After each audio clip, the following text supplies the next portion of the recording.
بندۂ عاصی ہوں، خطا کار ہوں مولا، میں بندۂ عاصی ہوں، خطا کار ہوں مولا، لیکن تیری رحمت کا طلبگار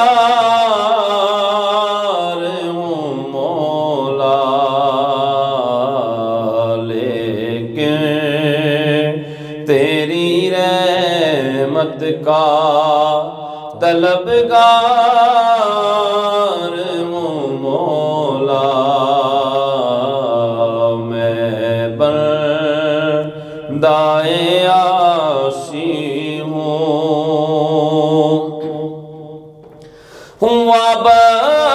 وابستہ امید میری تیرے کرم سے،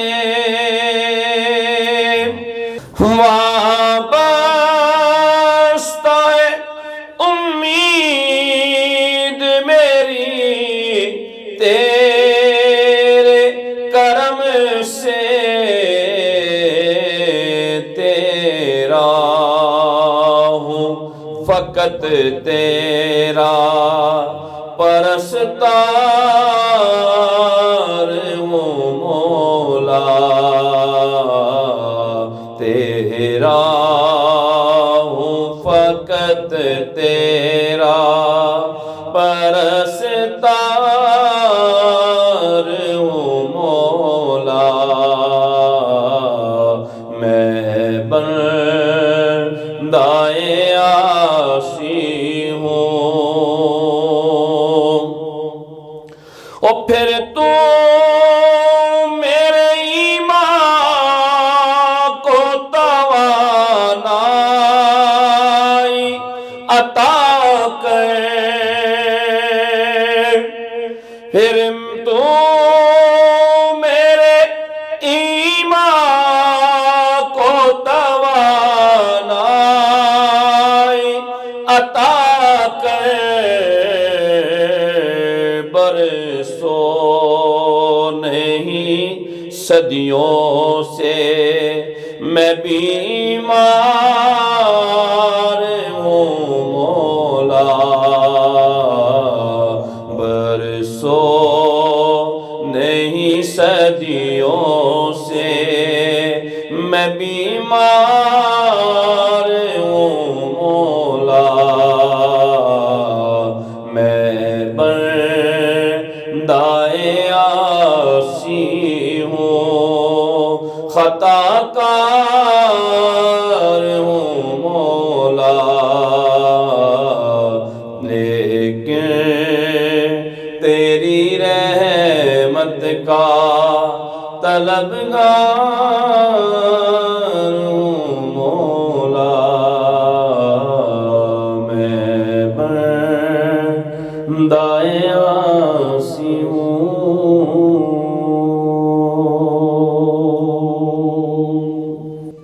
اعوذ باللہ من الشیطان الرجیم، بسم اللہ الرحمن الرحیم، الصلاۃ والسلام علیک یا سیدی یا رسول اللہ، الصلاۃ والسلام علیک یا سیدی یا حبیب اللہ، الصلاۃ والسلام علیک یا سیدی یا شفیع المذنبین، الصلاۃ والسلام علیک یا سیدی یا سیدی یا سیدی یا رحمت للعالمین۔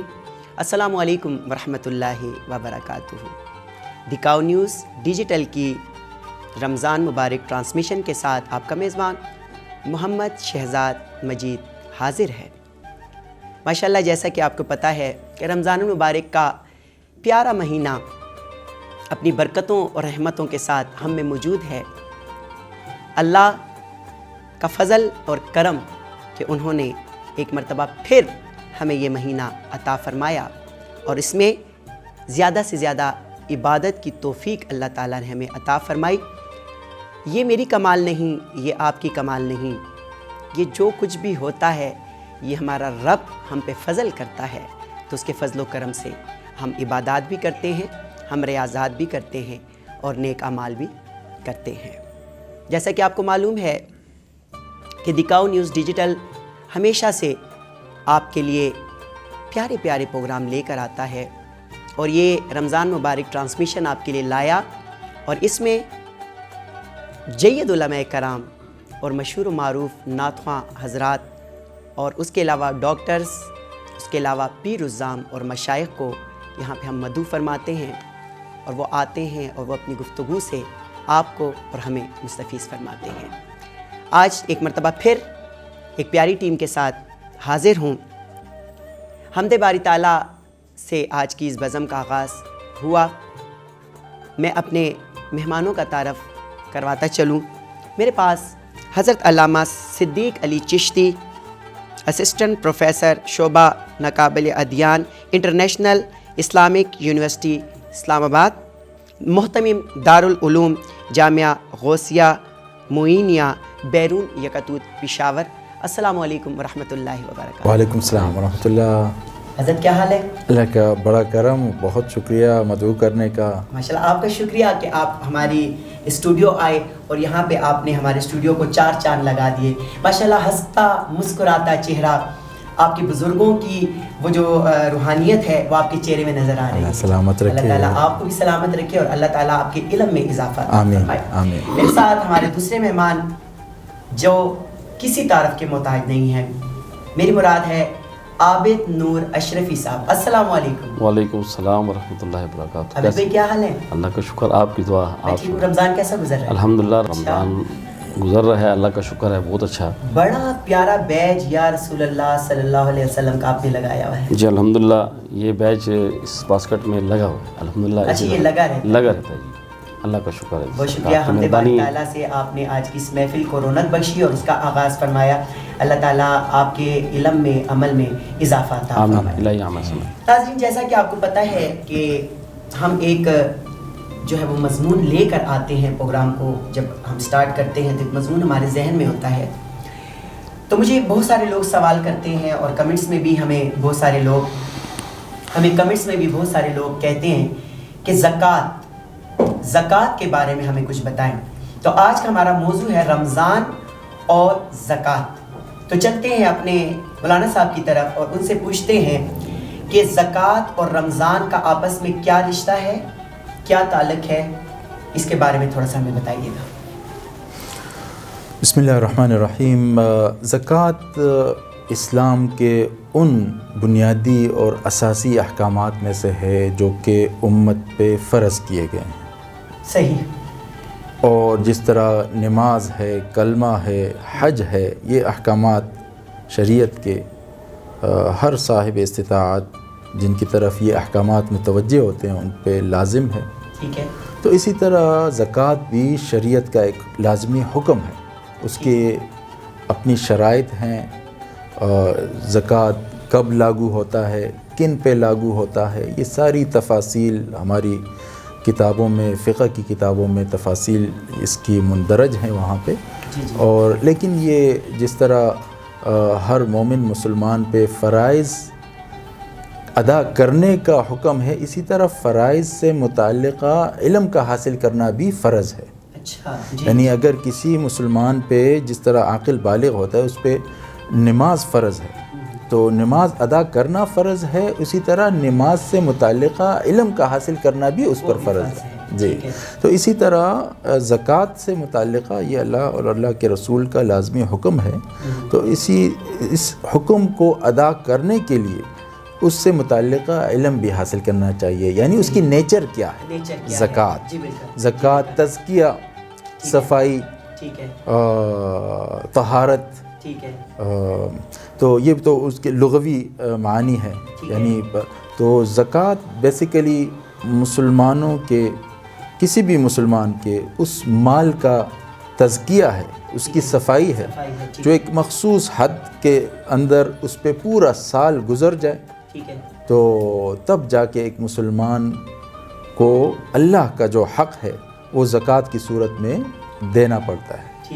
تو وہ اس کے لیے بنیادی جو معیار مقرر کیا گیا ہے کہ کسی بھی مسلمان کے ہاں اگر 52.5 تولے چاندی کے، 52.5 تولے یہ نصاب جس کو ہم کہتے ہیں نا شرعی نصاب ٹھیک ہے، یا زکوٰۃ کا نصاب، اور یا سونے کا جو نصاب ہے 7 تولے اس کا غالباً اس کا نصاب ہے، اور تو یہ اگر پورا سال کسی مسلمان کے ہاں یہ اس کا گزر ہو جائے، سال اس پہ سال گزر، اس کے لیے بنیادی شرط اس کو کہتے ہیں نا حولان حول، یعنی سال کا گزر جانا.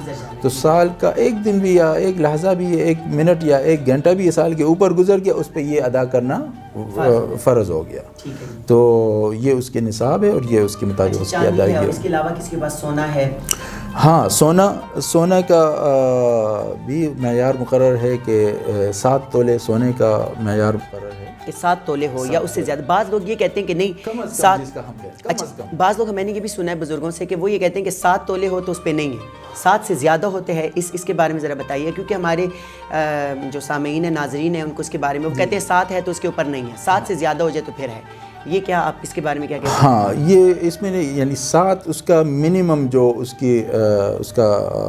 کی حد ہے، ٹھیک ہے، وہ منیمم 7 اگر اس کو ٹچ کر گیا یہ آپ کے نصاب کے اندر آ گیا، ود ان دا رینج. جی، 7 سے ایک ماشا کم ہو پھر بھی نہیں ہے، اور یعنی وہ اس کے نصاب سے نیچے رتی اوپر. ہاں جی، اور 7 بھی ہو، 7 پہ بھی وہ یہ 7 یعنی حد ہے اس کی، یعنی 7 کو ٹچ کر گیا یعنی 6.9 تھا اس پہ نہیں ہے، لیکن 7 آ گیا، 7.00 یہ اس پہ آ گیا، یہ حد کے نیچے آ گیا، نصاب کے نیچے آ گیا.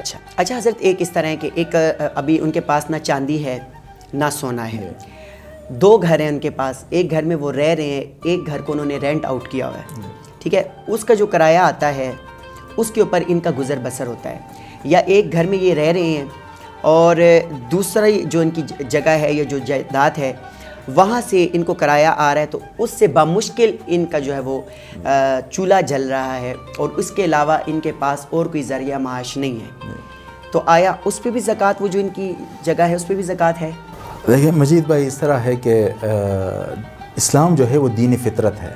انسان اگر ہم کھلے دل سے اس پہ سوچیں نا، تو اسلام کے جتنے بھی احکامات ہیں وہ انسانوں کی فلاح کے لیے، ان کے لیے آسانی کے لیے اللہ تعالیٰ نے نازل کیے ہیں. تو زکوٰۃ کے ضمن میں بھی اللہ یا اللہ کے رسول کسی پہ ظلم نہیں کرتے ہیں. تو اس لیے جن مسلمانوں کے ہاں گزر بسر جن پیسوں سے ہو رہی ہے ان پہ زکوٰۃ نہیں ہے. یعنی زکوٰۃ ان زائد اثاثوں پہ ہے، ان زائد پیسوں پہ ہے، اس زائد دولت پہ ہے جو کہ روزمرہ کے اخراجات سے، مثال کے طور پہ ایک بندہ اپنے پورے گھر کا سالانہ خرچہ نکالتا ہے. یعنی کہ اگر کسی کا 1 لاکھ روپیہ ماہانہ مصرف ہے تو سال کے اس کے پاس 12 لاکھ روپیہ، یہ 12 لاکھ روپیہ یہ اس کے گھر کا لازمی خرچہ ہے. اور اسی طرح ایمرجنسی کے لیے بندہ ہلکا پھلکا وہ کچھ 7 چیزیں رکھتے ہیں تو وہ اسی میں کاؤنٹ ہوتے ہیں روزمرہ کے اخراجات میں. تو اس پہ زکوٰۃ نہیں ہے، اس پہ نہیں ہے. لیکن یہاں پہ جو صورت آپ نے بتائی ہے کہ بعض لوگوں کو یہ بھی ذہن میں ہوتا ہے، جس طرح اگر کسی کے پاس جائیداد ہو اور اس جائیداد کی قیمت اس کی مالیت کافی زیادہ ہو، مثال کے طور پہ اگر جس علاقے میں ہم یہاں پہ ابھی بیٹھے ہوئے ہیں، اگر ایک چھوٹا سا بھی مکان ہو تو اس کی مالیت 1 کروڑ 1.5 کروڑ تک چلی جاتی ہے. لیکن اسلام کا یہ جو حکم ہے زکوٰۃ کا، اگر آپ نے اس کو رینٹ آؤٹ کیا ہوا ہے اور اس کا وہ ماہانہ آپ کو 30,000 40,000 کا ماہانہ رینٹ آ رہا ہے، تو آپ نے اس رینٹ کو کاؤنٹ کرنا ہے. اگر وہ رینٹ مثال کے طور پہ 2 لاکھ روپیہ رینٹ آپ کے پاس مہینے کے آ رہا ہے اور اس میں سے آپ 1 لاکھ بچا رہے ہیں اور 1 لاکھ آپ کے مصرف میں آ رہا ہے، اور 1 lakh at the end of the year آپ دیکھتے ہیں تو اگر آپ کے پاس بچت ہو جاتی ہے اور اس پہ سال بھی گزر چکا ہو، تو اس مالیت پہ جو کہ آپ کے پاس بچت کی صورت میں ہے، اس پہ زکوٰۃ ہوگا، نہ کہ اس کے اثاثے کی مالیت کو دیکھتے ہوئے۔ اچھا، اکثر لوگ یہ کہتے ہیں نا، ان کے پاس سونا ہوتا ہے یا ان کے پاس چاندی ہوتی ہے تو وہ کہتے ہیں یار اس کی زکوٰۃ بھی دینی پڑتی ہے، تو یہ زکوٰۃ ہم نہیں دیتے، اس سے بہتر ہے کہ ہم اس کو بیچ کے ہم کوئی جائیداد لے لیتے ہیں، زمین لے لیتے ہیں یا کوئی جگہ، تو بس وہ ان کے پاس پڑی ہوتی ہے۔ آپ نے بتا دیا کہ اگر کرائے سے بچتے ہیں تو وہ پھر اس کے اوپر زکوٰۃ ہے۔ آیا جو جگہ میرے پاس موجود ہے اس جگہ پہ زکوٰۃ ہے کہ نہیں ہے، یہ بتائیں۔ جگہ کی نوعیت دو طرح کی ہوتی ہے، اگر آپ نے اپنے استعمال کے لیے لی ہے تو اس پہ نہیں ہے، لیکن اگر آپ نے تجارت کی نیت سے لی ہے، یعنی نیت یہ ہو کہ ابھی میں لے لوں گا اور 5 سال بعد میں نے اس کو بیچنا ہے یا 10 سال بعد میں نے اس کو بیچنا ہے، ابھی سے نیت یہ ہے بیچنے کی نیت سے، یعنی آپ کوئی بھی چیز لیتے ہیں تو نیت تو پہلے سے آپ کے، تو اگر نیت بیچنے کی ہے تو اس پہ آپ نے ہر سال اس کی مالیت دیکھ کے اس پہ آپ نے زکوٰۃ دینا ہے۔ اچھا، یہ جتنی مالیت کے مالیت کا مارکیٹ ریٹ جس کو ہم کہتے ہیں، یا اگر 50 لاکھ کی جگہ ہے تو اگر 50 لاکھ ہے تو اس پہ آپ نے زکوٰۃ دینا، زکوٰۃ 50 کیونکہ یہ مال تجارت میں آتا ہے۔ یہ مال، اور اگر اس نے کہا کہ میں نے ذاتی استعمال کے کل کلاں کو میں بناؤں گا، یہ گھر میرا ہے، کل کلاں بچوں کو دوں گا، تو وہ پڑی ہوئی ہے۔ دیکھیں نا، اسلام جو ہے دین فطرت ہے، یہ نیت پہ ڈیپینڈ کرتا ہے۔ اسلام آپ کو آپ کا اور اللہ کا معاملہ بالکل کھلے ڈھلے انداز سے آپ کو چھوڑ دیتا ہے کہ آپ جانیں رب جانے۔ اب دل میں آپ نے اپنے آپ کو تو بندے کا پتہ ہوتا ہے کہ میں کس چیز کی نیت کر رہا ہوں، کہ اگر اللہ کے ساتھ تو 2 نمبری کوئی نہیں کر سکتا نا، آپ جتنے بھی احکامات پہ آپ عمل کرتے ہیں تو وہ اللہ کی رضا کے لیے کرتے ہیں۔ اب زکوٰۃ کا جو حکم ہے، آپ اس سے اگر آپ کہتے ہیں کہ میں اس کو بھائی آپ نہ دینا چاہیں تو نہ دیں تو گناہ گار ہوں گے، لیکن یہ بندہ ہیرا پھیری تو اللہ کے ساتھ تو نہیں ہو سکتی۔ اگر آپ کے پاس آپ کا جائیداد پڑی ہوئی ہے اور اگر آپ کے پاس پیسے ہیں تو آپ اس جائیداد کا بھی دیں جو کہ آپ نے اپنے لیے رکھی ہوئی ہے، اس پہ زکوٰۃ نہیں ہے، اس پہ زکوٰۃ نہیں ہے۔ ہاں، لیکن وہ بھی ضروریات، یعنی اب ایسی چیز ہے مثال کے طور پر دینا چاہے تو اس میں حرج نہیں ہے، نہیں، اس پہ زکوٰۃ ہوتی نہیں ہے۔ یعنی اگر آپ ایک گھر میں رہ رہے ہیں، اس کی مالیت 2 کروڑ روپے ہے، تو آپ اس گھر میں رہ رہے ہیں، یہ آپ کے ذاتی استعمال کے لیے۔ ایک گاڑی ہے، اس کی مالیت 40 لاکھ روپے ہے، لیکن وہ آپ کے ذاتی استعمال کی ہے، اور آپ ایک گاڑی اضافی لے لیتے ہیں، یار چلو 1 سال بعد اس پہ کچھ مجھے پروفٹ آ جائے گا۔ اب وہ دوسری گاڑی جو ہے نا، اس میں نیت چونکہ اس کی آ جاتی ہے تجارت کی، مسز کے لیے تو آپ کے استعمال میں ہے، اس پہ ہاں اس پہ نہیں۔ مختصر سا اس کا ذرا مجھے جواب دیجیے گا، پھر اس کے بعد عابد بھائی کی طرف چلتے ہیں، اور یہ آگے سوالات بہت ہیں انشاءاللہ، وقتاً فوقتاً آپ کی طرف میں آؤں گا۔ مجھے یہ بتائیں کہ اب میں نے یہ سنا ہے کہ جو گھر میں برتن ہیں، جیسے ڈنر سیٹ ہوتے ہیں، شادی میں لڑکی کو مل جاتے ہیں، اور وہ سالوں سال وہ ڈنر سیٹ جو استعمال نہیں ہوتے، یہ سارا استعمال کی چیزوں میں آتے ہیں شہزاد مجید۔ اچھا، اگر نہیں بھی ہوتے تو تب بھی یہ بالکل یہ گھر کے استعمال کی چیزیں ہیں۔ اکثر لوگوں نے کہا کہ اگر وہ برتن اضافی پڑے ہوئے آپ نے استعمال نہیں کیا تو اس کی بھی زکوٰۃ آتی ہے۔ اب میرے خیال میں یہ تھوڑا سا ایگزیجریشن کا معاملہ ہو جاتا ہے، کیونکہ آپ اوور آل کوئی بھی چیز ہوتی ہے وہ اپنی نیچر کو خود بتا رہی ہوتی ہے کہ یہ کس چیز کے لیے آپ نے رکھا ہے۔ یعنی گھر کے استعمال میں مثال کے طور پہ اگر وہ کٹلری سیٹ ہے یا کوئی اور چیز بھی ہے، استعمال میں نہیں آ رہی، لیکن آپ اس کو دیکھیں اگر ڈنر سیٹ رکھا ہوا ہے، وہ ایک ڈیکوریشن پیس کے طور پہ استعمال ہو رہا ہے، تو وہ گھر میں استعمال تو ہو رہا ہے۔ جی اچھا، کیا زبردست۔ ناظرین، آپ نے دیکھا کہ ماشاءاللہ کتنے زبردست طریقے سے مولانا صاحب نے ہمیں بتایا کہ جو گھر کے آپ آسائش و زیبائش پہ جو خرچہ کرتے ہیں اس کے اوپر جو ہے وہ زکوٰۃ نہیں ہے۔ 7 تولے تک جو ہم نے یہ سنا تھا کہ 7 تولے سے اوپر، انہوں نے کہا نہیں، 7 تولے سے 1 رتی بھی اگر کم ہے تو اس پہ نہیں ہے، اگر وہ 7 تولے پورا ہے یا 1 رتی اوپر ہے تو اس کے اوپر جو ہے آپ لوگوں کو زکوٰۃ دینی پڑے گی۔ دوسرا انہوں نے یہ بتایا کہ اگر آپ نے کوئی جگہ اس لیے لی ہے کہ میں اس کو بیچ کے اس پہ بزنس کروں گا، تو اس جگہ کا اگر سال گزر جاتا ہے تو اس کی آپ کو وہ جتنی مالیت کی بھی ہے اس کی آپ کو زکوٰۃ دینی پڑتی ہے۔ اس کے علاوہ جگہ لیتے ہیں کہ جناب علی اس سے میرے گھر کا گزر بسر ہوگا، یا اس سے مجھے کرایہ آئے گا، میرا کچن چلے گا، اس سے کرایہ آئے گا، میں بچوں کی فیسیں دوں گا، اس سے کرایہ آئے گا تو میں اپنے کپڑے اور آنا جانا یہ وہ کروں گا، تو اس کے اوپر بھی زکوٰۃ نہیں ہے۔ ٹھیک ہے، گاڑی آپ کے پاس ایک استعمال میں ہے، دوسری آپ نے اضافی کھڑی ہوئی استعمال میں نہیں ہے، اس پہ بھی زکوٰۃ نہیں۔ ہاں، اگر آپ کی نیت یہ ہے کہ میں اس پہ بزنس کروں گا تو پھر اس کے اوپر آپ زکوٰۃ لیں گے۔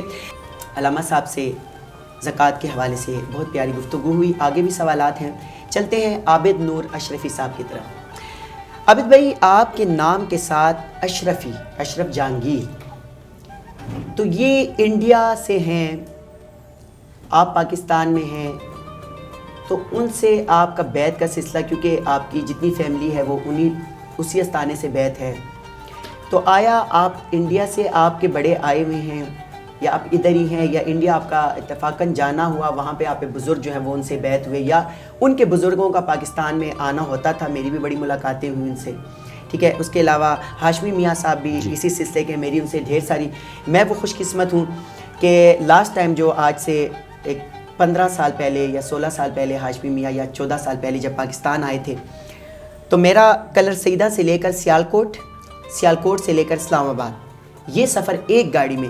اسلام آباد کے بڑے ناتخواں ہیں ریحان حبیب سہروردی, وہ ڈرائیو کر رہے تھے, میں فرنٹ سیٹ پہ تھا اور ہاشمی میاں پیچھے تھے, ہم 3. تو یہ اعزاز ہمیں حاصل ہے. بہت بزرگ شخصیت, بڑی علمی شخصیت اور بڑی سادہ شخصیت.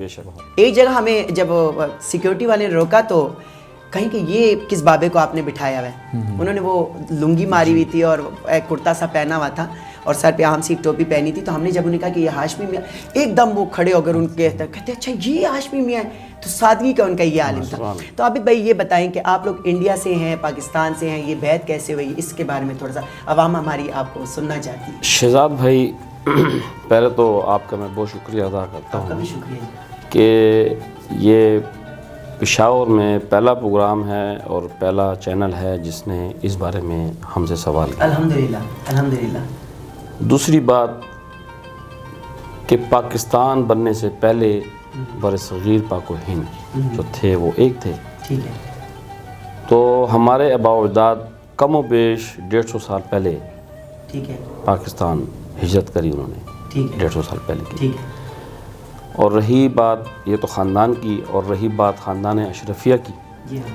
اشرف جہانگیر سمنانی رحمۃ اللہ علیہ جو ہیں ہمارے بزرگ اعلیٰ حضرت, جو انڈیا میں اس ٹائم مرکز الحلہ ہے, اور ان کا تعلق اس لیے ہمارے ساتھ نسبت کا ہے کہ وہ تو پہلے حضور غوث پاک کی 14ویں پیڑھی میں سے. ٹھیک ہے. اور میری بیعت جو سی ہے سید ابو محمد احمد اشرف اشرفی الجیلانی رحمۃ اللہ علیہ, ماشاءاللہ, جو کہ کراچی میں اس ٹائم اپنی مرکز میں ہیں, ان سے ہے. تو انڈیا جو ہمارے اہل خاندان ہیں سب نے جو ہے نا انہوں سے بیعت کری ہوئی. ٹھیک ہے. میرے دادا حضور ٹھیک ہے. فقیر محمد حیدری اشرفی, جی ہاں. میرے بڑے دادا حضور ٹھیک ہے. غفور احمد چشتی اشرفی. تو ان کی بیعت اس طرح چلتی آئی ٹھیک ہے. جو کہ کراچی سے ہوتی ہوئی الحمدللہ یہ ان کا ایک ہلکا, میں کیا کہہ سکتا ہوں, چشم چراغ بیٹھا آپ بیٹھے ہیں. جی ماشاءاللہ. آباء و اجداد کی طرف سے. اچھا عابد بھائی, میں نے بچپن تھا ہمارا تو آپ کے جو بزرگ تھے انڈیا سے یا کراچی کے جو بزرگ تھے وہ آیا کرتے تھے. اب یہ سلسلہ کیوں تھوڑا سا کم ہو چکا ہے, وجہ کیا ہے؟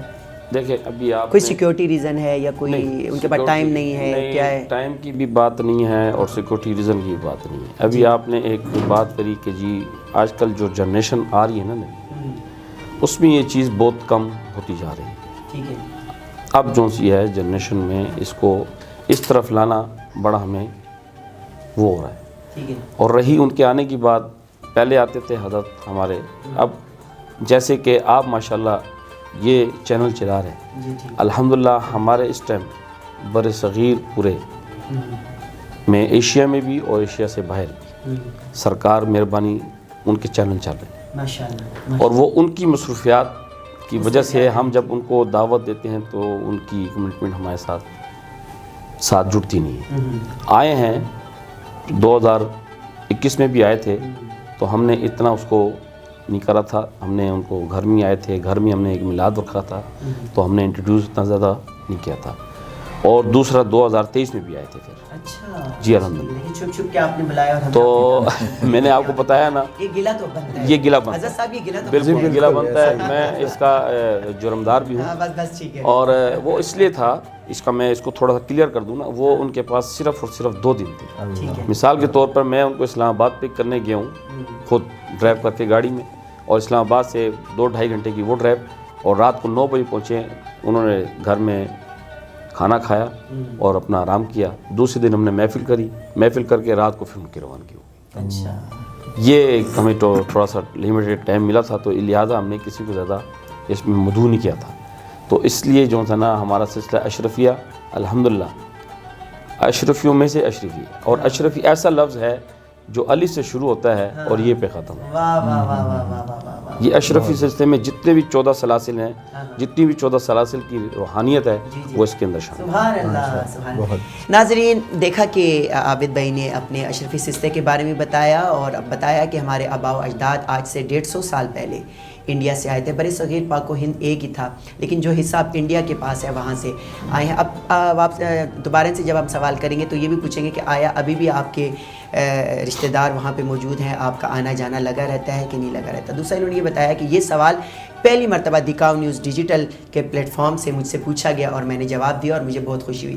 تو یہ ہماری اس چینل کا وتیرہ رہا ہے کہ ہم کوشش کرتے ہیں کہ کسی کی نقل نہ ہو, نئے سے نئے سوالات لے کر آئیں, نئے سے نئے ٹاپک لے کر آئیں, اور نئی سے نئی باتیں جو ہیں وہ آپ لوگوں کے سامنے ہم لے کر آئیں, کہ جتنی میری عوام جو چیز سننا چاہتی ہے, دیکھنا چاہتی ہے, ہم وہ لے کر آئیں. آگے بھی ہمارے لیے دعا فرمائیے گا کہ ہمیں اللہ تعالیٰ مزید ترقیاں عطا فرمائے.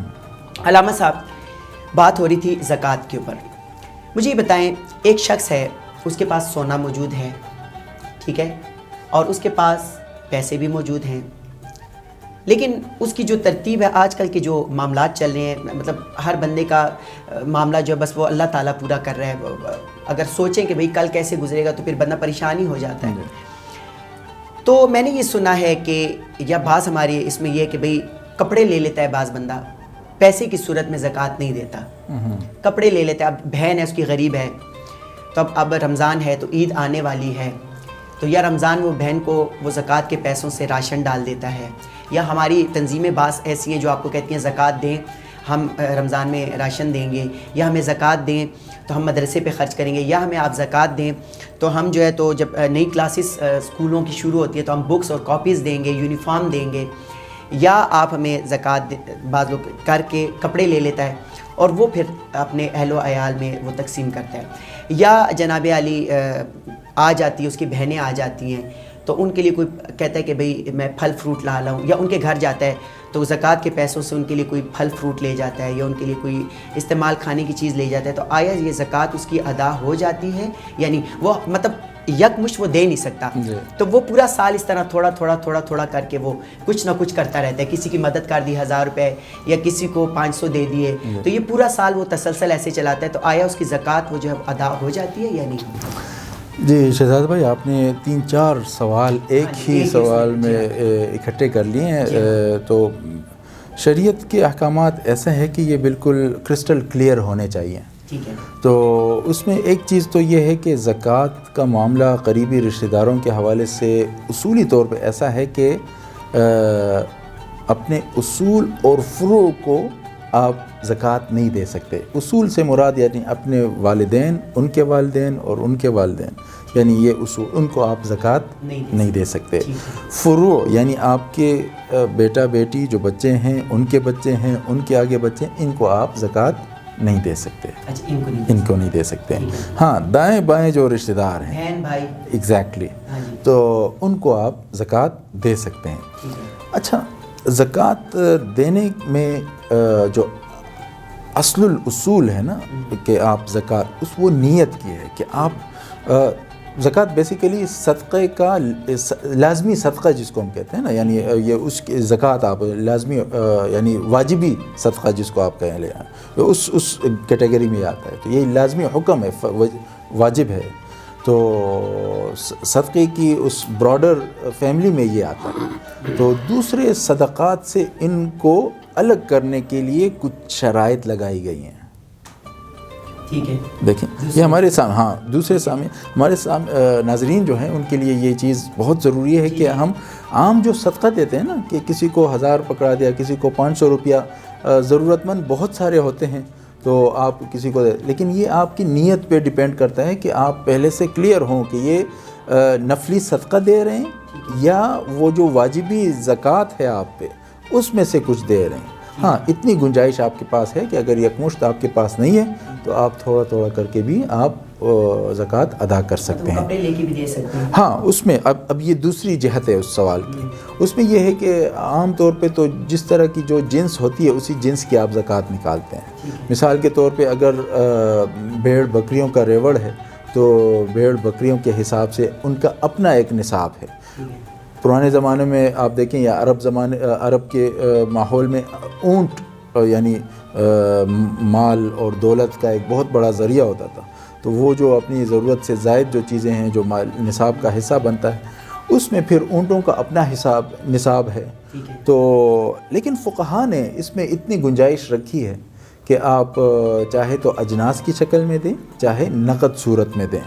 تو چونکہ اللہ کا حق ہے تو اس کو بہترین انداز سے ادا کرنا چاہیے. لیکن اصول یہ ہے تو بہترین انداز آپ کو کیا لگ رہا ہے کہ اگر آپ سمجھتے ہیں مناسب سمجھتے ہیں کہ کسی کے پاس اگر اجناس کی اشد ضرورت ہے تو بجائے اس کے کہ آپ اس کو نقد دیں تو اجناس سے ان کی ضروریات ہاں. اور اگر کسی کو نقد کی ضرورت ہے اور آپ بہتر سمجھتے ہیں کہ نقد کی صورت میں زکوٰۃ کا یہ پیسہ ان تک مل جائے وہ اس کے مالک بن جائیں اور جس طرح پھر اپنی ضروریات پوری کرنا چاہیں وہ پوری کر سکتے ہیں. یہ گنجائش رکھی ہوئی ہے فقہا نے. تو اس میں کوئی وہ اسٹرکٹنس نہیں ہے سختی نہیں ہے ممانعت نہیں ہے.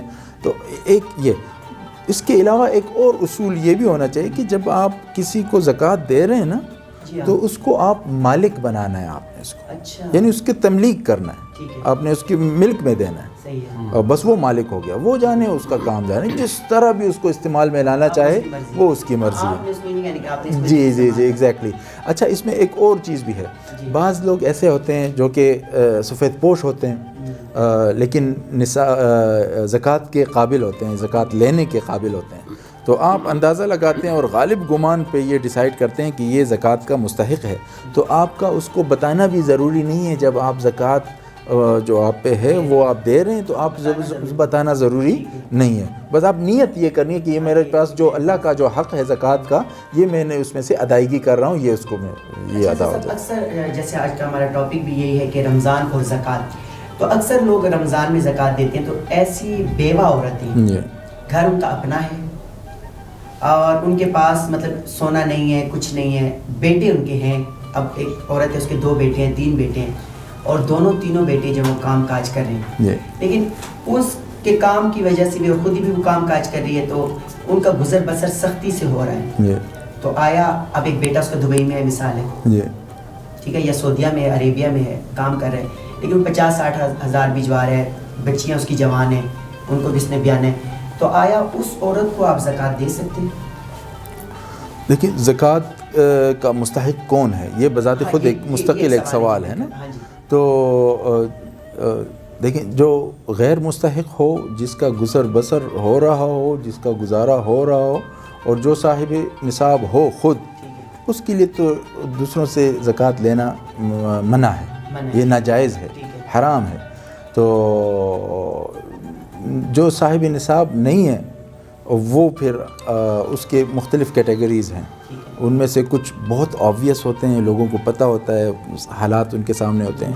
کچھ ایسے ہوتے ہیں جو بظاہر تو نظر آ رہے ہوتے ہیں کہ یار یہ ان کے پاس گنجائش ہے اور یہ خود صاحب نصاب ہو سکتے ہیں اور لیکن حقیقت میں وہ اس طرح نہیں ہوتا. تو آپ دیکھنا ہوگا کہ اب ہر گھر میں مثال کے طور پہ زکوٰۃ جو ہے وہ ہر عاقل بالغ کا اپنا معاملہ ہے. یعنی ایک گھر میں اگر 5 بندے ہیں اور 5 کے پاس نصاب کے معاملات پورے ہیں تو 5 کے 5 نے اپنے حصے کا زکوٰۃ ادا کرنا ہے. تو یہ نہیں کہ کسی ایک بندے نے گھر میں سے ادا کر دیا تو سب کا ہو گیا نہیں. اب دیکھنا یہ ہے کہ بظاہر اگر کوئی بندہ صاحب نصاب نظر آ رہا ہے لیکن وہ مستحق ہے خود زکوٰۃ لینے کا حقیقت میں تو آپ بے شک ان کو آپ زکوٰۃ دے سکتے ہیں. لیکن میں کہتا ہوں کہ یہ انتہائی گناہ کا کام ہے اگر کوئی بندہ صاحب نصاب ہو کے بھی دوسروں سے زکوٰۃ لینے کا وہ ڈرامہ کرے یا اس طرح شو کرے کہ میں زکوٰۃ کا مستحق. اور یہ بہت بڑے گناہ کا کام حقدار کا 2 طرح سے. ایک تو خدا کا حق یہاں پہ آپ اس میں معاملات خراب کرتے ہیں. دوسرا جس کا حق ہے حقدار کا اس کا بھی حق مار رہے ہیں. تو یہ بہت گناہ کا کام ہے. اس سے ہر لحاظ سے بچنا چاہیے. بلکہ جو زکوٰۃ دے رہے ہیں ہر لحاظ سے تسلی کرنی چاہیے کہ یہ معاملات کس طرح ہیں اور عام طور پہ آج کل پتہ چل جاتا ہے اس طرح. لیکن حضرت صاحب بعض بندے ایسے ہوتے ہیں کہ انہوں نے لبادہ ایسا اوڑھا ہوتا ہے کہ اس سے لگتا ہے کہ بڑے ہی عاجز ہیں بڑے ہی مسکین ہیں ان کے پاس تو کچھ بھی نہیں ہے اور وہ ہر جگہ رونا روتے ہیں اور ان کو لوگ پھر دے دیتے ہیں. تو اگر میں ایک شخص کو جانتا ہوں, مجھے اتنا ڈیپلی نہیں پتہ, لیکن اس کا لبادہ ایسے, جب میں اس کے گھر جاتا ہوں تو تب بھی معاملہ ایسا ہوتا ہے, جب میں باہر بھی وہ ملتا ہے تو مجھے ایسے ہی لگتا ہے. اندر کے حالات تو میرے رب کو پتہ ہے, تو اب میں اس کو زکوٰۃ دے دیتا ہوں, ایک شخص دے دیتا ہے تو میری زکوٰۃ ہو جائے گی. گناہگار کا شریعت تو ظاہر کو دیکھتی ہے نا آپ, اور اس میں یہ بھی احتیاط رکھنا چاہیے کہ آپ غیر ضروری طور پہ قرید نہ کریں کسی کے ذاتی معاملات کو. ہاں یہ منع ہے شریعت میں. تو جی بالکل, ہاں جو بس بظاہر جو چیزیں نظر آ رہی آپ ظاہر پہ ہی حکم لگا دیجیے, جی اسی پر وہ کر لیں. جی. ناظرین, آپ نے دیکھا کہ حضرت صاحب نے بڑے اچھے انداز سے, میں آپ سے خدا را یہ ریکویسٹ کروں گا کہ جو حضرات زکوٰۃ کے مستحق نہیں ہیں وہ لوگوں کو فورس نہ کریں کہ آپ ہمیں زکوٰۃ دیں. اگر آپ کی طرف کوئی آتا ہے اور آپ حقدار نہیں ہیں تو آپ انہیں کہیں جی میں اس چیز کا حقدار نہیں ہوں, الحمدللہ بس جیسا بھی ہے میرا گزر بسر ہو رہا ہے, مجھے اللہ دے رہا ہے, جتنا رزق میرے نصیب میں ہے مجھے مل رہا ہے, تو خدا را دوسروں کا حق نہ مارے. رمضان کا بابرکت مہینہ ہے, رمضان کے مہینے کی بابرکت ساعت ہیں, رمضان کے مہینے کے بابرکت لمحے ہیں, اس میں خدا را کوشش یہ کریں کہ آپ سے کوئی ایسا کام نہ ہو جائے, کہیں ایسا نہ ہو سارا سفر بیکار ہو جائے. الصلاۃ والسلام علیک سیدی یا رسول اللہ وعلی آلک و اصحابک سید حبیب اللہ. یا مصطفیٰ عطا ہو پھر ذہن حاضری کا, یا مصطفیٰ عطا ہو پھر ذہن حاضری کا, کر لوں نظارہ آ کر میں آپ کی گلی کا, کر لوں نظارہ آ کر ایک بار تو دکھا دو رمضان میں مدینہ,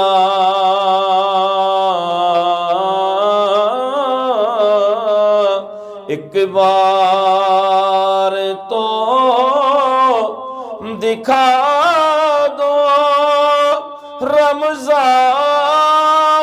میں مدینہ, بے شک بنا لو آقا مہمان دو گھڑی کا, بے شک بنا لو آقا مہمان دو گھڑی کا, کر لوں نظارہ آ کر میں آپ کی گلی کا, یا مصطفیٰ عطا ہو الفت کی بھیک دے دو, دیتا ہوں واسطہ میں,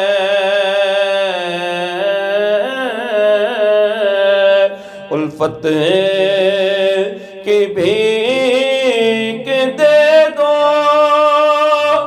دیتا ہوں واسطہ میں, صدیق کا عمر کا عثمان کا علی کا, کیا کہنے کا عمر کا عثمان کا علی کا کر لوں نظارہ آ کر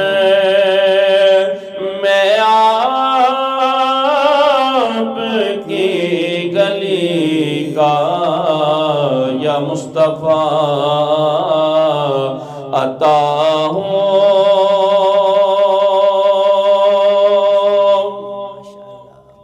اور روتا ہوا پھر آؤں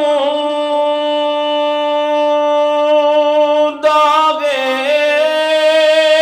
جگر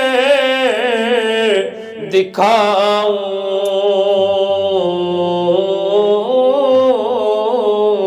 روتا ہوا پھر آؤں داغے جگر دکھاؤں افسانہ بھی سناؤں میں اپنی بے بسی کا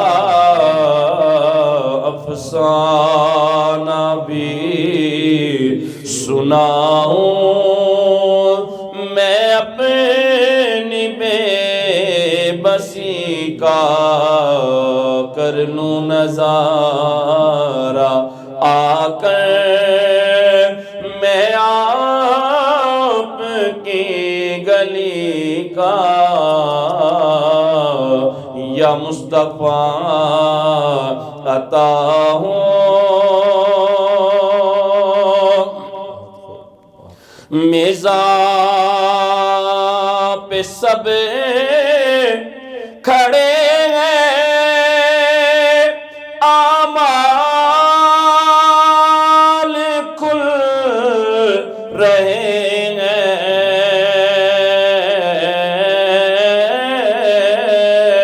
میزاں پہ سب کھڑے ہیں اعمال تل رہے ہیں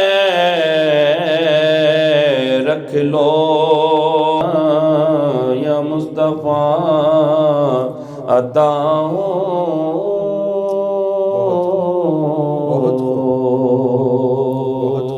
ماشاءاللہ سبحان اللہ سبحان اللہ اللہم زد فزد ماشاءاللہ بارک اللہ. میزاں پہ سب کھڑے ہیں اعمال تل رہے ہیں میزاں پہ سب کھڑے ہیں اعمال تل رہے ہیں رکھ لو بھرم خدا را عطار قادری کا رکھ لو بھرم خدا را ہم سب کا یا رسول اللہ یا رسول اللہ یا رسول اللہ انظر حالنا یا حبیب اللہ اسمع قالنا اننی فی بار حمل مغرق خذ یدی ساحل لنا اشکالنا. ماشاءاللہ عابد بھائی سما آپ نے باندھ دیا. اللہ تعالیٰ آپ کی آواز میں اور برکت عطا فرمائے. اللہ تعالیٰ آپ کے ذوق میں. حضرت صاحب نعت جب آپ جس ذوق میں پڑھتے ہیں وہی ذوق جو ہے وہ پھر عوام پہ بھی طاری ہوتا ہے. چلتے ہیں اپنے ٹاپک کی طرف. حضرت آیا یہ بتائیں کہ یہ جو زکوٰۃ ہے یہ صرف امت محمدی صلی اللہ علیہ وآلہ وسلم پہ فرض کی گئی یا اسلام سے پہلے جو قومیں آئیں یا جتنے آئے نبی آئے رسول آئے تو ان کی قوموں پہ بھی یہ فرض کی گئی تھی؟ جی شہزاد بھائی بہت اچھا سوال آپ نے کیا. زکوٰۃ کا جو کانسیپٹ ہے وہ شریعت محمدیہ علیہ صاحبہ الصلاۃ والتسلیم سے بھی پہلے اس کا دوسرے ادیان میں بھی اس کا تصور پایا جاتا ہے. اور جن کو ہم ادیان سماویہ یعنی جو ریویلڈ ریلیجنز ہیں اسلام سے پہلے جس طرح کہ عیسائیت ہے اور یہودیت ہے جو دو بڑے میجر ریلیجنز ہیں دنیا کے ان کے ہاں بھی چیریٹی کا اور زکوٰۃ کا اپنا ایک مخصوص تصور پایا جاتا ہے. ٹھیک ہے. تو بالخصوص یہودیوں کے ہاں اس کا تصور بہت سٹرونگ ہے، اور چونکہ عیسائی اپنے احکامات جو ہیں وہ زیادہ تر اپنے اولڈ ٹیسٹمنٹ سے لیتے ہیں، جو کہ ان کے جوش روٹ سے تعلق رکھتے ہیں، یعنی یہودیت کے احکامات وہ زیادہ سے زیادہ ان کے ہاں بھی جاری رہتے ہیں. تو عام طور پہ جب دیکھتے ہیں ہم تو یہودیت میں زکوٰۃ یا جو لازمی صدقہ ہے، واجبی صدقہ جس کو ہم کہتے ہیں، وہ ان کے ہاں بہت سٹرونگ اس کا کانسیپٹ پایا جاتا ہے. اور یعنی اپنے جو ان کا آمدنی کا وہ 10واں حصہ لازمی کر لیتے ہیں. تو یہ بہت بڑی بات ہے. 10واں حصہ ہمیں تو جی 2.5 حصہ، اور وہ بھی وہ 10واں حصہ بہت سٹرونگ. اس وجہ سے ان کے ہاں آپ دیکھتے ہیں جو غربت کا جو تعلق ہے، اس کا جو ریشو ہے وہ بہت کم پایا جاتا ہے. اس کی وجہ یہ ہوتی ہے ایک تو ان کی کمیونٹی کم ہے تو ان کو مینیج کرنا آسان ہو جاتا ہے، اور دوسرا ان کا ریشو بہت زیادہ ہے. اور یہ بیسیکلی کسی بھی امت کے افراد کے لیے، جس طرح یہودی امت ہے یا نصرانی اپنی ایک قوم ہے، ان کے افراد ہیں، اس طرح مسلمان امت ہے، ہمارے افراد یعنی مسلمان ہیں، تو ان کے ہاں جو جذبہ پایا جاتا ہے وہ اس پہ ڈیپینڈ کرتا ہے کہ آپ اللہ کے اس حکم کو کس طرح مناسب طریقے سے یوٹیلائز کرتے ہیں. یعنی اس پراپر طریقے سے آپ اس کو یوٹیلائز کریں گے تو تب جا کے اس کے جو اللہ تعالیٰ کا جو منشا ہے، اس سے جو اس حکم سے جو فائدہ اس قوم کو دینا چاہتا ہے وہ ہمیں نظر آئے گا. اگر اس جذبے کا اگر ہم دیکھیں اور لوگوں میں وہ جذبہ پیدا ہو کہ یہ ہمارے مال کا ہی وہ حصہ ہے جو کہ اللہ تعالیٰ اپنے ان بندوں کو دینا چاہتا ہے جو کہ لیس فارچونیٹ ہیں. تو یعنی دنیاوی لحاظ سے ان کے ہاں اتنے وہ زیادہ کیا کہتے ہیں فارچونیٹ نہیں ہیں، یا زیادہ ان کے پاس وسائل نہیں ہیں، اور وہ ضرورت مند ہیں. تو اللہ تعالیٰ نے ایک ترتیب اچھا یہ اس زمانے میں، اس سے پہلے یعنی یہودیوں کے ہاں بھی یہ تصور پایا جاتا ہے. اور اسی طرح ہندو مت میں بھی چیریٹی کا ظاہر ہے، وہاں پہ تو لازمی چیریٹی کا تو تصور ایسا اس طرح اسٹرانگ نہیں ہے، لیکن عام طور پہ جو نفلی چیریٹی کا سسٹم ہے وہ ہندوؤں کے ہاں بھی، اور بالخصوص سکھوں کے ہاں، ان کے ہاں بھی بہت زیادہ یعنی پاورفل سینس میں آپ دیکھ سکتے ہیں کہ وہاں پہ یہ پایا جاتا ہے. اور مختلف شکلوں میں، ڈونیشنز کی شکل میں، چیریٹی آرگنائزیشنز کی صورت میں یہ پایا جاتا ہے. الحمدللہ ہمارے ہاں مسلمانوں کے ہاں بھی جذبہ پایا جاتا ہے، اور یہ الحمدللہ بہت اچھے آرگنائزیشنز اس پہ کام بھی کر رہی ہیں. اور امت کے بہت سارے یعنی ایسی جگہ ہیں جہاں پہ امت کے مستحق افراد پائے جاتے ہیں، وہاں پہ یہ آرگنائزیشنز جو ہیں وہ چیریٹی کا وہ لازمی وہ حصہ ان تک پہنچاتے ہیں. تو الحمدللہ بہت سارا اس میں کار خیر ہے. تو اس کو جتنا مناسب انداز سے پھیلایا جائے امت کے لیے، اتنی ہی اس میں زیادہ خیر کی. ناظرین، آپ نے دیکھا کہ حضرت صاحب نے کتنے پیارے انداز میں آپ کو بتایا زکوٰۃ کے بارے میں. میں چند ایسی تنظیموں کو، مطلب جو سوسائٹیز ہیں یا چند ایسے لوگوں کو میں جانتا ہوں، جیسے کہ آپ پنجاب میں چلے جائیں تو وہاں پہ یہاں پہ ہمارے پشاور میں جو آوان ہیں، علوی ہیں، وہ اپنے آپ کو علوی اور آوان کہلاتے ہیں، لیکن جو کہلواتے ہیں اپنے آپ کو آوان کہلواتے ہیں. لیکن آپ پنجاب میں چلے جائیں، خصوصاً آپ خوشاب کے ایریا میں چلے جائیں، سن سکے سر نوشہرہ جو علاقہ ہے، ایک تو یہ ہمارے کے پی کا نوشہرہ نہیں، یہ پنجاب کا جو ایریا میں، اس کی بات میاں والی سے آگے کر کے اس کی بات میں آپ کو حضرت صاحب کر رہا ہوں. وہاں پہ ایسے ہیں جو انہوں نے کہ ایسی چیریٹی آرگنائزیشن جو ہے یا چیریٹی ایسی چیزیں بنائی ہوئی ہیں. تو اس میں وہ لوگ جو ہیں ساری زکوٰۃ اکٹھی کر لیتے ہیں اور پھر اپنی قوم کے ایک شخص کو ایک بڑا کاروبار ڈال دیتے ہیں. صحیح. تو جب اگلا سال آتا ہے تو وہ بھی زکوٰۃ دینے کا مستحق ہو جاتا ہے اور دینے والا بن جاتا ہے. تو اگر یہ چیز اگر ہمارے یہاں بھی ہو جائے، مطلب ہم یا اگر آپ ایک ہی خاندان کے لوگ نہیں رہتے تو حضرت صاحب ہم جو ہے تو فیملی کے لوگ نہیں رہتے، علاقہ وائز بڑے ہوتے ہیں ہمارے سادات کرام بھی ہیں، آپ جیسے علماء کرام بھی ہیں.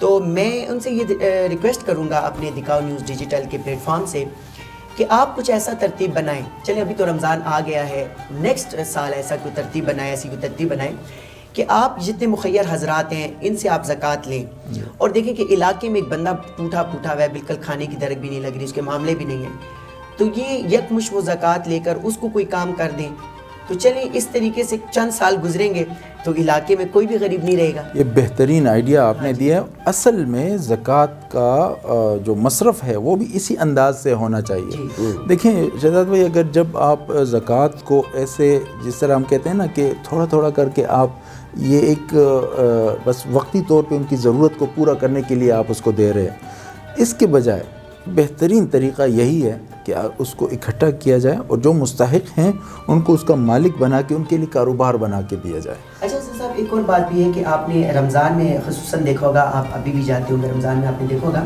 بعض ایسی کوٹھیاں ہوتی ہیں یا ایسے حجرے ہوتے ہیں جس کے باہر قطار صبح دیکھیں تو تب بھی لگی ہوئی ہے، افطاری کے وقت دیکھیں تو تب بھی لگی ہوئی ہے، سحری کے وقت دیکھیں تب بھی لگی ہوئی ہے، تراویح کے وقت دیکھیں تو تب بھی لگی ہوئی ہے۔ اس میں زیادہ تر میجورٹی جو ہے وہ عورتوں کی ہوتی ہے، جس میں نوجوان بچیاں بھی ہوتی ہیں، نوجوان عورتیں بھی ہوتی ہیں، بزرگ بھی ہوتی ہیں، تو وہ اس جو حجرہ ہے یا وہ جو کوٹھی ہے اس کا دروازہ بس صرف 1 گھنٹے کے لیے، آدھے گھنٹے کے لیے کھلتا ہے، تو اس میں بھی وہ ان کے ڈنڈے مار کھڑے ہوتے ہیں اور وہ جی کسی کو گھی کا پیکٹ دے رہے ہیں، کسی کو وہ آٹے کا توڑا دے رہے ہیں، کسی کو وہ چینی دے رہے ہیں، اور اس کے بعد کڑپ پھر بند ہو جاتا ہے، اگلے دن پھر 1 گھنٹے کے لیے کھلتا ہے۔ تو وہ اپنے پیسے کی، اپنے زور کی نمائش کرتے ہیں اور نام یہ دیتے ہیں کہ ہم زکوٰۃ دے رہے ہیں، تو آیا یہ ثواب ان کو ملے گا یا اس کا ان کو گناہ ملے گا، یا ان کی یہ زکوٰۃ ادا ہو جائے گی یا نہیں ہوگی؟ اس کے بارے میں ذرا بتائیے۔ شہزاد بھائی، یہ رویہ جو ہے نا، یہ ایٹیٹیوڈ شریعت کے ساتھ وارہ نہیں کھاتی۔ ٹھیک ہے، شریعت آپ کو اپنے لیے بھی اور دوسروں کے لیے بھی عزت نفس کا درس دیتی ہے کہ اس کا خیال رکھیں، عزت نفس کا، یعنی بندہ خود اپنے عزت نفس کا بھی خیال رکھتا ہے لیکن اگلے والے کو بھی دیکھتا ہے کہ اس کی عزت نفس کا بھی خیال رکھا جائے۔ دوسرا، یہ جو سلسلہ شروع ہو گیا، ظاہر ہے ہمارے ہاں غربت کا جو تناسب ہے اور جس تیزی کے ساتھ پھیلا وہ اپنی جگہ پہ ایک حقیقت ہے، لیکن اس کے ساتھ ساتھ بیگرز مافیا مستقل طور پہ ہم دیکھ رہے ہیں، یعنی جو مانگنے والا ایک مستقل ایک سلسلہ شروع ہو گیا اور یہ انٹرنیشنل لیول پہ چلا گیا، یعنی آپ نے دیکھا ہوگا کہ خلیجی ممالک میں بالکل، اور اس کی بنیاد بھی یہی ہے کہ یہاں سے باقاعدہ یہ مافیاز جو ہیں یعنی ایسے لوگوں کو وہاں پہ بھیج کے وہاں سے بھیک منگوا۔ دیکھیں اب ہمارے کچھ ڈاکٹرز تھے، ان کی کانفرنس تھی کوئی دبئی میں، تو ان غریبوں نے کل جانا تھا، مجھے آج پتہ لگے کہتے جی ہمارے ویزے ریجیکٹ ہو گئے، ہمیں لگا ان کے غریبوں کو بھی دیکھیں، اب جس کا ضروری جانا ہے، خدا را میں آپ لوگوں سے گزارش کروں گا کہ آپ دنیا کے جس کونے میں بھی جائیں اپنے ملک کا نام روشن کریں، خدا را ایسے معاملے کریں۔ اب رمضان ہے، بعض لوگ عمرہ کی سعادت کے لیے جائیں گے، وہاں خیریں مانگیں گے، وہاں ان کا کام یہی کہ حرم کے باہر کھڑے ہو جائیں اور وہ جناب علی لاکھوں روپے، پوری فیملیز چلی جاتی ہیں، فیملیز کے بھیک مانگتے ہیں اور وہ لاکھوں نہیں بلکہ کروڑوں روپے لے کر پاکستان آتے ہیں، ان کا ذریعہ معاش یہی ہے، ان کا کاروبار یہی ہے، ان کا بزنس۔ میں خدا را ایسے لوگوں سے میں ہاتھ باندھ کے دست بدستہ میں آپ لوگوں سے گزارش کرتا ہوں کہ ایسا نہ کریں۔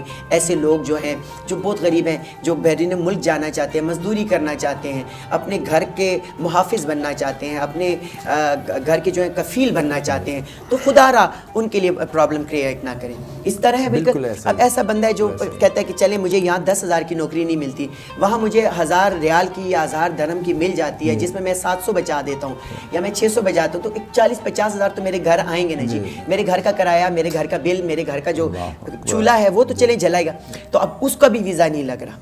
ٹھیک ہے، اور اس کی بنیادی وجہ یہ جیسے اب آج ایسے علماء کرام جو کہ اپنے تربیتی دورے کرتے ہیں، ٹھیک ہے، آپ لوگوں کو بھی موقع نہیں ملتا، اب آپ لوگ بھی ویزے کے لیے اپلائی کریں گے، آپ کا بھی نہیں لگتا، مشکل ہو جاتا ہے، ٹھیک ہے، تو آپ دین کی تبلیغ کیسے کریں گے؟ تبلیغی دورہ آپ کیسے کریں گے؟ پوری قوم کی جو شبیہ ہے نا وہ داغدار ہو جاتی ہے۔ اب دیکھیں، اب کوئی بھی، اب دیکھیں عراق میں، سعودیہ میں، دبئی میں، یہ مخصوص جگہ ہیں جہاں پہ ان ممالک میں پاکستان کا نام ایز بیگرز، آپ یعنی پاکستانی کمیونٹی کا یہ اتنا مشہور ہو گیا، یعنی آپ کو جہاں پر بھی بیگر نظر آئے گا، بھیک مانگنے والا نظر، وہ پاکستانی ہوگا۔ تو وہ جو نارمل لوگ ہیں ان کے لیے ان کی کیا شبیہ، بڑے سے بڑا عالم دین جائے، بڑے سے بڑا پروفیسر جائے، بڑے سے بڑا ڈاکٹر جائے، وہاں پہ اس کی کیا حیثیت ہوگی کہ یار یہ تو ان کے تو ساری قوم یعنی بھیک مانگنے والے یہ دیکھیں جی ایگزیکٹلی، تو پوری قوم کی بدنامی ہوتی ہے، اور حکومت کسی حد تک اس پہ ایکشن بھی لے رہی ہے، بلکہ من حیث القوم ہمیں خود، اور آپ کے پلیٹ فارم سے بھی میں پوری قوم سے یہی اپیل کروں گا کہ آپ یہ اللہ کا حق ہے تو آپ مستحق، جو حقیقی مستحق ہے ان تک پہنچائیں، خود پہنچائیں۔ بہت سارے لوگ ہیں جو کہ مستحق ہیں، بول نہیں سکتے شرم کے مارے، ان تک آپ پہنچے، دوہرا ثواب ہوگا۔ اچھا، اس میں ایک اور چیز میں اضافہ کرنا چاہوں گا کہ زکوٰۃ کس کو دیں؟ تو یعنی اب ظاہر ہے، اب ایک بندہ پشاور سے جا کے پنڈی میں زکوٰۃ دیتا ہے یا لاہور جا کے دیتا ہے، وہ وہاں پہ بھی مسلمان رہتے ہیں، ہاں دینے کو تو آپ کی زکوٰۃ ادا ہو جائے گی، لیکن احسن طریقہ کیا ہے، افضل طریقہ کیا ہے کہ اگر آپ کے اپنے خاندان میں قریبی اعزاء میں صرف اصول اور فروع کے علاوہ جو قریبی مستحق ہیں نا، وہ سب سے زیادہ آپ کی ہمدردی کے مستحق، ان کو زکوٰۃ دیجیے گا۔ اچھا، ایک تو آپ کی وہ اس میں دوہرا ثواب ہے، حدیث شریف میں آتا ہے اس میں دوہرا ثواب ہے۔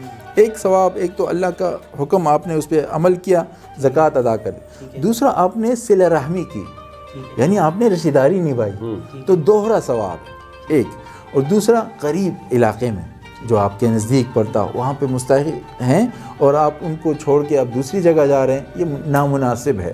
تو شریعت آپ کہتے ہیں، اور پھر اس کا طریقہ بھی ایسے ہونا چاہیے کہ آپ ان کو ایک کاروبار، چھوٹا موٹا کاروبار، مثلا 20-25 ہزار اگر آپ کا زکوٰۃ نکل رہا ہے، 50,000 60,000 نکل رہا ہے، 1,00,000 1,50,000 نکل رہا ہے، تو آپ ان کے لیے مناسب طریقے سے، جس سے بندہ 1,000-1,200 روپیہ روزانہ کما سکے اور وہ زکوٰۃ لینے والے کے بجائے زکوٰۃ دینے والا بن سکتا ہے، تو آپ ان کے لیے بہترین یہ ایک سلسلہ شروع کر سکتے ہیں۔ معاشرے میں دین کی روشنی پھیل جائے گی، دینی حکم پہ عمل ہوگا۔ تو اب زکوٰۃ کتنے لوگ دے رہے ہیں، لیکن اس کا اثر ہمیں نظر نہیں آ رہا، روز بروز وہ غربت کے اثرات زیادہ، مانگنے والے زیادہ بڑھ، اس کی بنیادی وجوہات میں سے ایک وجہ یہ بھی ہے کہ ہم لوگوں کو خود بھکاری بنا رہے ہیں، جی تھوڑا تھوڑا کر کے، ایگزیکٹلی، بالکل۔ سامعین، حضرت صاحب نے بڑی پیاری باتیں کی، میں ایک بات آپ کو بتانا چاہتا ہوں، میرے ذہن میں ایک بات بھی آئی۔ ہمارے علاقے میں ایک مانگنے والا تھا، وہ جب جمعے کی نماز پڑھی جاتی وہ آ کر بیٹھ جاتا، باہر بیٹھ جاتا اور کچھ نہ کچھ مانگتا، یا نماز پڑھنے کے بعد جو لوگ چلے جاتے اور مسجد کے جو بڑے بیٹھے ہوتے تھے، خصوصاً ہم سب بیٹھے ہوتے تھے، تو وہ آ کر کہتا تھا 100 دے دیں، 150 دے دیں، 200 دے دیں۔ کچھ دن گزرے تو مجھے آواز آئی، میں صبح اٹھا تو آواز آئی، جی سبزی گوبھی لے لو، آلو لے لو، مٹر لے لو، یہ لے لو۔ میں کہ یار یہ آواز تو کوئی جانی پہچانی سی ہے۔ جب میں نے حضرت صاحب اس پہ غور کیا نا، اور میں نے جب کھڑکی سے جھانک کے دیکھا تو یہ وہی بندہ تھا جو مانگ رہا تھا۔ میں نیچے اترا نا، میں نیچے اترا تو وہ میں نے اسے کہا کہ ای پیا کے کرنے ہندکو میں نے پوچھا، میں کہ ای شکر ہے میں پیا کے دیکھنا پیا، میں نے کہا یہ میں کیا دیکھ رہا ہوں، میں کوئی خواب تو نہیں دیکھ رہا کہ تو ہر ٹائم مانگتا تھا، مزدور تھا، تجھے اچھی مزدوری آتی تھی، ریڑی بھی تو چلا سکتا تھا، تو پلستر بھی کر سکتا تھا، تو ہر قسم کی مزدوری کر سکتا، تو نہیں کرتا تھا، یہ کیا تمہیں یہ؟ تو یہ کہتا ہے کہ فلاں بندے نے مجھے ریڈی بھی لے کے دی، شاباش، آج کا سودا بھی اس نے مجھے ڈال کے دیا، اور اس نے کہا کہ آج یہ سودا بک جائے، گھر کا راشن بھی لے جانا، اور کل جا کے سبزی منڈی سے اور سودا لے کر آنا، میں آج کے بعد تمہیں پھر کسی سے مانگتا ہوا نہ دیکھوں۔ تو اس بات کو آج 3-4 ماہ ہو گئے۔ آج بھی جب میں گھر سے آ رہا تھا تو امی نے کہا کہ سبزی، تو میں نے اسی سے سبزی لی ہے، اور ماشاءاللہ وہ سبزی بیچ رہا ہے، اب وہ خوش بھی ہے، اب ہر بندہ اس کی عزت بھی کرتا ہے۔ پہلے اگر وہ جہاں کوئی اسے دیکھتا تو اس سے منہ پھیرتا اور اس سے جان وہ کرتا کہ بھائی اس سے جان چھڑاؤں، اب جیب میں ہے نہیں، اب اس کو کہاں سے دیں گے، یا 1000 روپے تو یہ میں سودے کے لیے نکلا ہوں۔ تو الحمدللہ وہ سر اٹھا کے جی رہا ہے۔ تو آپ نے جیسی یہ بات کی، عابد بھائی ہے ہی ایسی شخصیت جو کہ بس ہم اداس میں ہوں تو ہمیں وہ ہنسا دیتے ہیں۔ یہ کیا وجہ ہے ماشاء، یہ آپ کو کہاں سے ملا؟ بندہ جتنا اداس میں ہم اتنی سیریس تھے، ایک دم آپ نے ہمیں ہنسا دیا۔ دیکھیں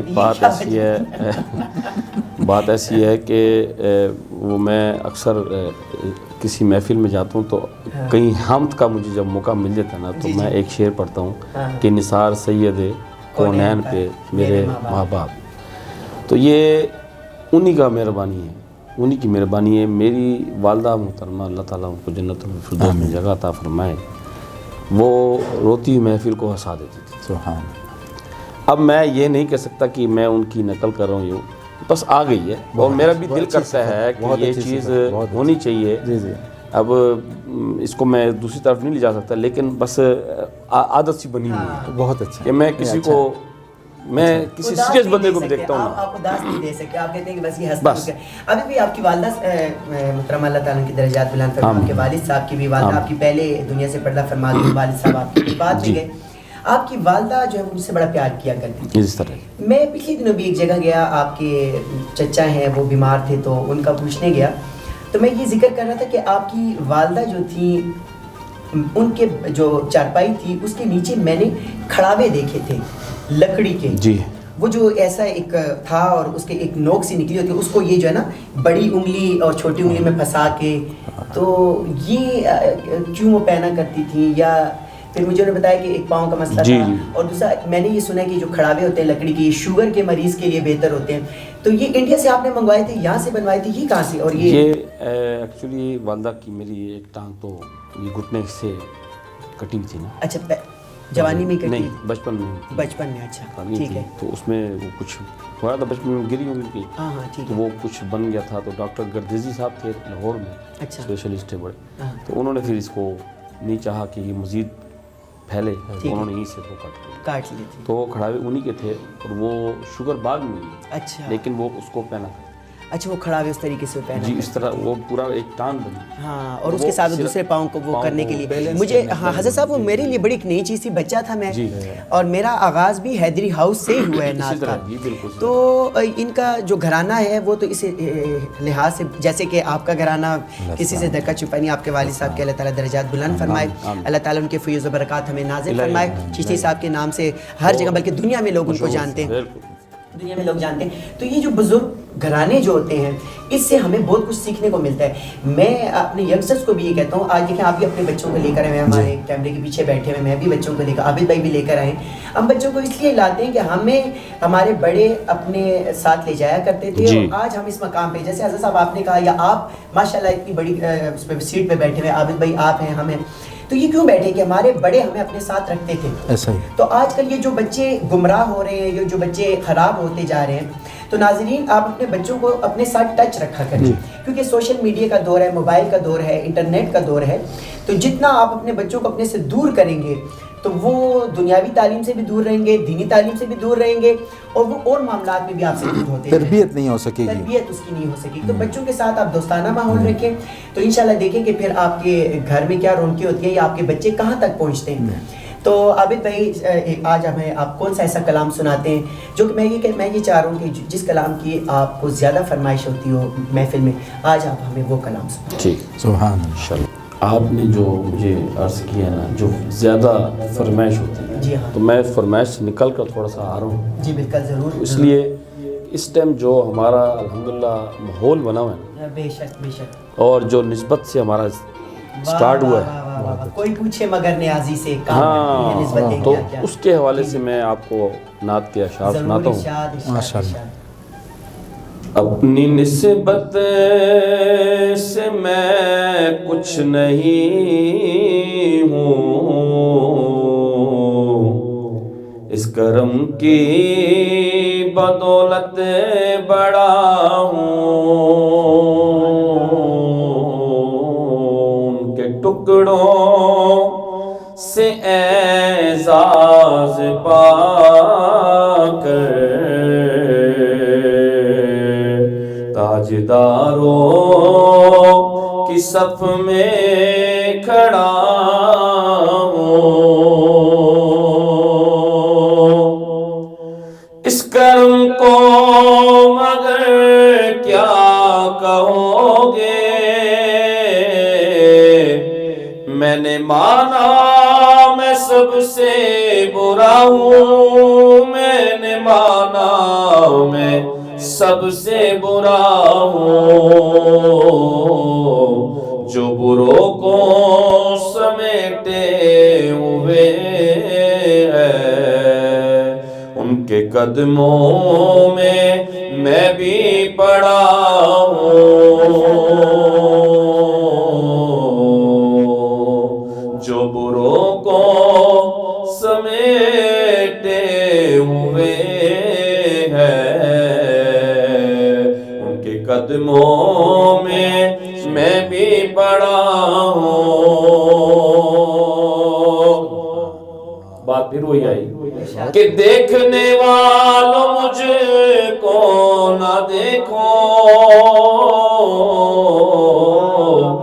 دیکھنا ہے اگر یہ تو دیکھو، دیکھنے والوں مجھ کو نہ دیکھو، دیکھنا ہے اگر یہ تو دیکھو، دیکھنا ہے اگر یہ تو دیکھو، کس کے دامن سے وابستہ ہوں میں، کون والی ہے کس کا گدا ہوں، کس کے دامن سے وابستہ ہوں میں، کون والی ہے کس کا گدا ہوں۔ مقطع سنیں کہ شافعِ مذنبہ کے کرم نے لاج رکھ لی میرے کھوٹے پن کی، شافعِ مذنبہ کے کرم نے لاج رکھ لی میرے کھوٹے پن کی، لاج رکھ لی میرے کھوٹے پن کی، نسبتوں کا کرم ہے یہ خالد، کھوٹا ہوتے ہوئے بھی کھرا ہوں، نسبتوں کا کرم ہے یہ خالد، کھوٹا ہوتے ہوئے بھی کھرا ہوں، اپنی نسبت سے میں کچھ نہیں ہوں، اس کرم کی بدولت بڑا ہوں۔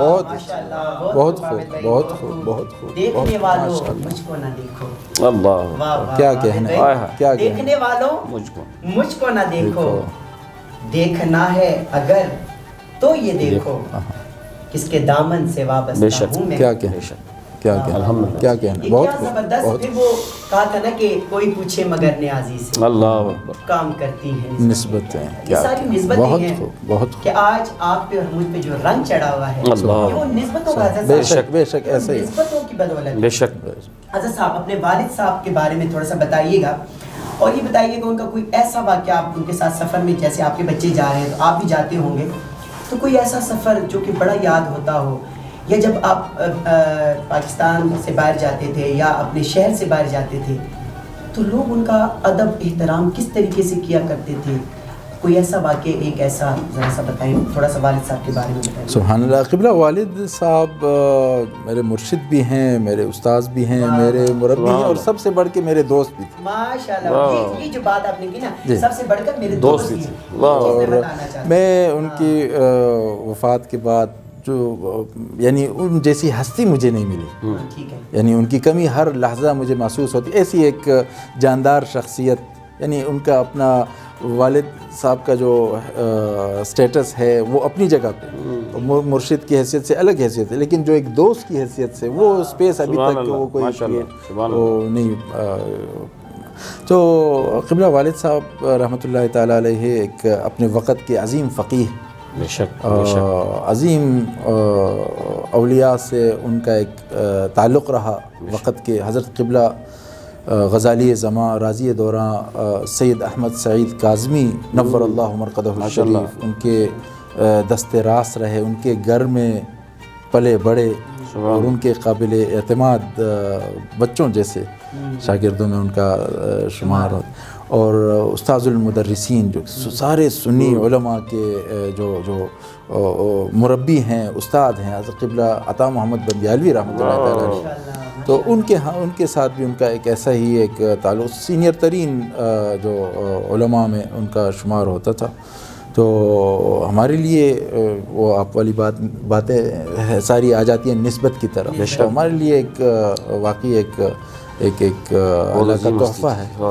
تو قبلہ والد صاحب میں سب سے جو ان کی مجھے جو چیز محسوس ہوئی وہ ان کا خالص اللہ کی رضا کے لیے ایک نیچرل پن میں سادگی جو تھی، یعنی کوئی بناوٹ اور تصنع نہیں تھا ان میں. یعنی ہم تو پھر بھی چلیں کیمرے کو دیکھ کے، ساتھیوں کو دیکھ کے ایک دوسرا رنگ چڑھا لیتے ہیں اپنے اوپر. تو قبلہ والد صاحب جس طرح خلوت میں ہوتے تھے اسی طرح جلوت میں بھی ایسا تھے. تو یہ ایک ایسی صفت ہے جو کہ صحیح مومن کی صفت ہے. تو اللہ کے حبیب صلی اللہ علیہ وسلم نے فرمایا کہ مومن دو رخا نہیں ہو سکتا، تو وہ ایک رخ والے تھے، ایک رخ والے. مجھے اچھی طرح یاد ہے، میں 1993 94 کی بات کر رہا ہوں، میں بچہ تھا. تو ہمارے فیملی کے چند ممبرز نے، بچوں نے آپ کے مدرسے سے قرآن حفظ کیا. تو مجھ سے اکثر سوال ہوتا ہے کہ اگر آپ نعت خوانہ ہوتے تو کیا ہوتے؟ تو میں نے کہا میں قاری حافظ قرآن ہوتا اور ایک عالم ہوتا. تو میری والدہ جب لے کر آئی، میری فزیک ایسی ہے کہ ابھی میں چھوٹا ہی لگتا ہوں.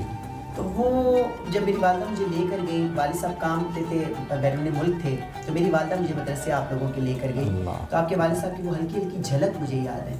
جب مدرسے میں آئے نا تو وہاں پہ ایک بندے نے مجھے کہا کہ یہ ہاتھ لیں اور یہ آپ اس طرح کریں. تو وہ میرا ہاتھ یہاں تک پہنچا. اللہ عمر میری والدہ نے بتائی کہ اس کی کتنی عمر ہے، مجھے اب یاد نہیں کتنی عمر بتائی. تو انہوں نے کہا ابھی پتہ لگ جائے گا کہ اس کی اتنی عمر ہے کہ نہیں ہے. میری والدہ نے سچ کہا ہے، لیکن وہ میری فزیک ایسی ہے. جب میں نے ہاتھ اس طرح کیا نا تو میرا ہاتھ یہاں نہیں پہنچا.